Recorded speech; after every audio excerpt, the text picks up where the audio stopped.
നമസ്കാരം കൂട്ടുകാരെ, ശുഭദിനം. കൂട്ടുകാരെ, നമ്മളെല്ലാം പോസിറ്റീവായിട്ട് ചിന്തിക്കുക. പ്രതീക്ഷ കൈവെടിയരുത്. നമ്മൾ ആഗ്രഹിക്കുക, മാക്സിമം നമുക്ക് കിട്ടാനുള്ളത് ആഗ്രഹിച്ചുകൊണ്ടേയിരിക്കുക. അതായത് ഒരാളെ വീട് ജപ്തിയായി, കടം കൊണ്ട് പൊറുതിമുട്ടി ആത്മഹത്യയുടെ വക്കിൽ നിൽക്കുന്ന ഒരു മനുഷ്യന് അടുത്ത ദിവസത്തെ ഭാഗ്യദേവത ആളെ കടാക്ഷിച്ചു, 1 കോടി സമ്മാനം ആക്കി കിട്ടി. സംഭവം മനസ്സിലാവുന്നുണ്ട്. നമ്മൾ പല പ്രതിസന്ധികളും തളർന്ന് ഇരിക്കുന്ന സമയത്ത് ഈ ഭൂമിയിൽ നിന്ന് തന്നെ നമുക്ക് പോയേക്കാം. വേറെ ഓപ്ഷൻ ഇല്ല.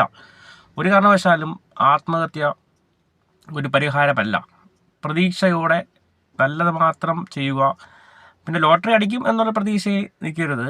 നമ്മൾ ചെയ്യുന്ന കർമ്മങ്ങൾ അല്ലെങ്കിൽ ജോലി അത് കണ്ടിന്യൂ ചെയ്തുകൊണ്ടിരിക്കുക. പ്രശ്നങ്ങളുണ്ടാവും,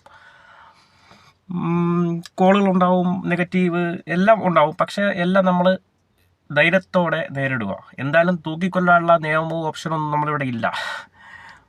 അതുകൊണ്ട് ആരും ടെൻഷൻ അടിക്കരുത്. എല്ലാം പോസിറ്റീവായിട്ട് ചിന്തിക്കുക. അല്ലെങ്കിൽ എനിക്ക് ആ പ്രശ്നമുണ്ട്, ഈ പ്രശ്നമുണ്ട്. പ്രശ്നങ്ങളെ നിങ്ങൾ ചിന്തിക്കരുത്.